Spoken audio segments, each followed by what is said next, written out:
a reforma tributária e os reflexos aí na economia em função da pandemia do coronavírus. Nós vamos conversar agora sobre esses temas com o presidente da Federação das Indústrias aqui de Mato Grosso, Gustavo Oliveira. Boa tarde, presidente. Boa tarde, Lúcio. Boa tarde a todos.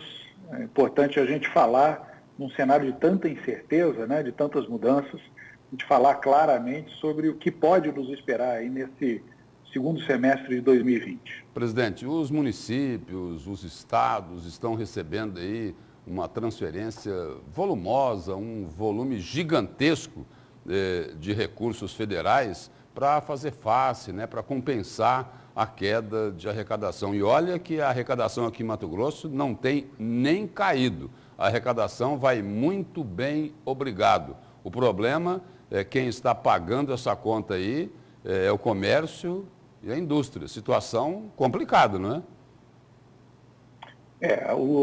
Os tributos em Mato Grosso, eles incidem muito mais fortemente sobre a produção. E isso ficou muito claro durante essa crise, Lúcio. No momento onde o consumo das famílias foi prejudicado, onde as pessoas perderam renda, né?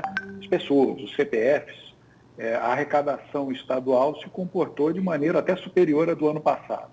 Isso porque a produção econômica do Estado, principalmente agronegócio e agroindústria, continuam aceleradas por demanda mundial e até demanda nacional. Então, isso ficou claro e cada vez mais é clara a necessidade de uma reforma do nosso sistema tributário, porque tem um Estado que cada ano arrecada mais, quando eu digo Estado, governo federal, estadual e municípios, e um cidadão que cada vez mais precisa de serviços públicos. Então, a gente precisa mudar o modelo de arrecadação e precisa mudar o modelo de aplicação desses recursos para chegar mais recursos para quem precisa.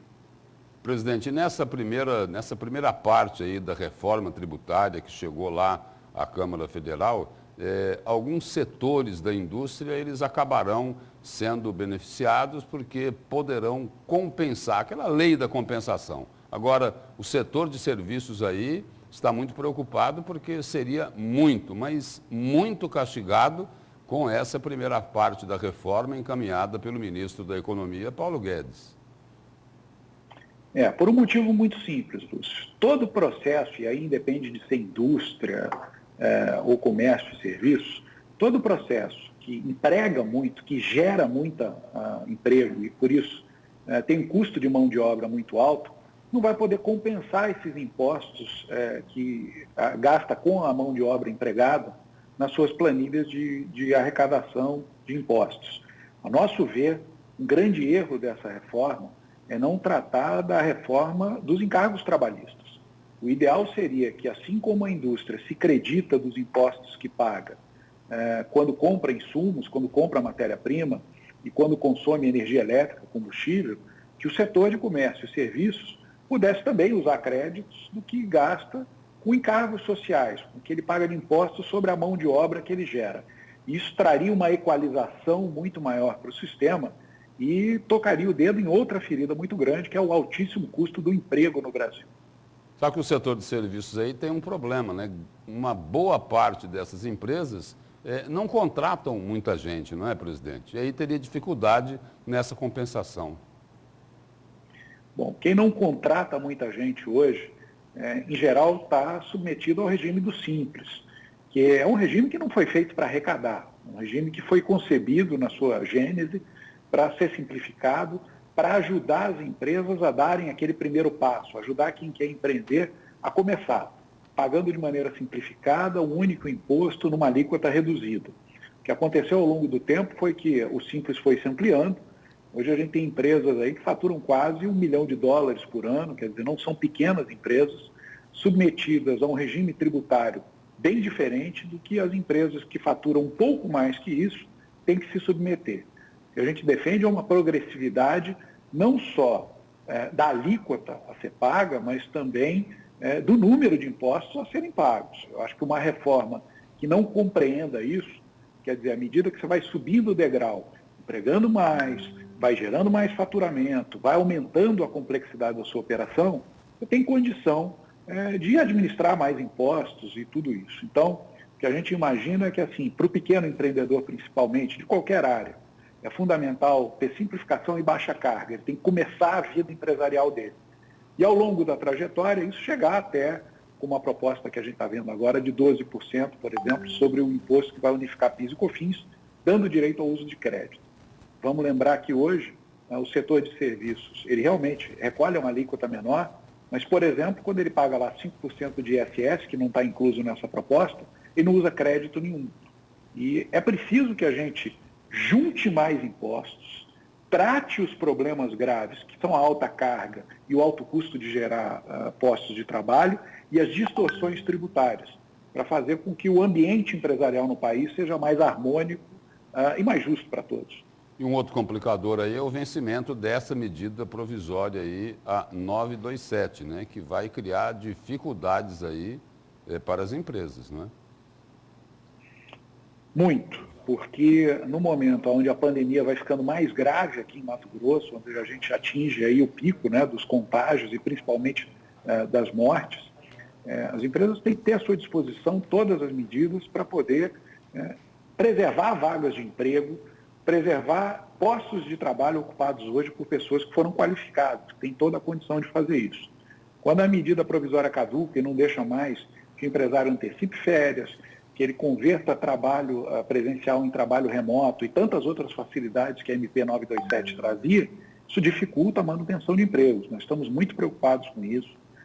Penso que é hora, não só do governo de Mato Grosso, mas dos governos estaduais todos, irem ao governo federal, irem ao Congresso Nacional, para que a gente crie estratégia. Olha, para a pessoa física, a gente tem lá o que o povo apelidou de Bolsa Corona, né, o dinheirinho que pinga na conta.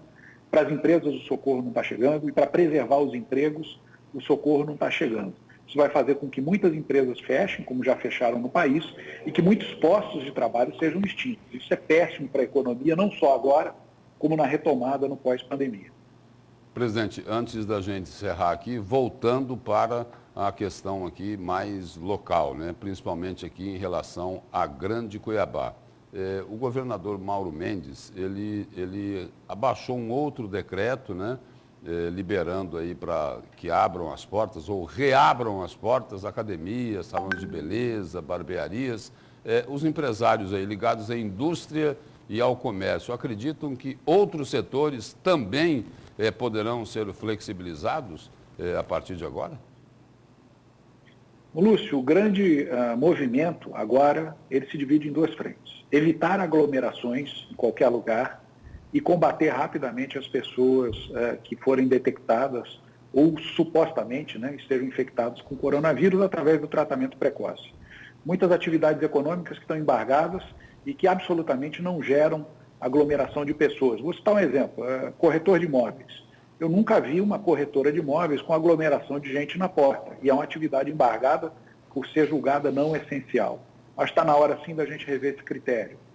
Olhar claramente que existem atividades que precisam, essa pandemia não vai embora amanhã, o dano econômico pode ser muito grande, criar regras para que as atividades econômicas possam acontecer sem aglomerar pessoas, gerando segurança. Não faz sentido nenhum a essa altura, a gente já está indo aí para o 5º mês de pandemia no Brasil, a gente ainda não entender que a chave do sucesso é evitar a aglomeração de pessoas e combater a doença aos primeiros sintomas ou a suspeita dos primeiros sintomas. É isso que vai fazer a diferença no combate a essa epidemia. Todo o resto, Lúcio, pode ser muito interessante, podem ser medidas midiáticas, podem parecer causar uma sensação de segurança às pessoas, mas não causam. Um ônibus cheio transmite muito mais o coronavírus do que qualquer outro ambiente de trabalho que esteja com menos densidade de pessoas. Presidente, obrigado pela presença aqui no Jornal do Meio-Dia e pelas informações. Obrigado, um abraço a todos. Um abraço aí, Lúcio.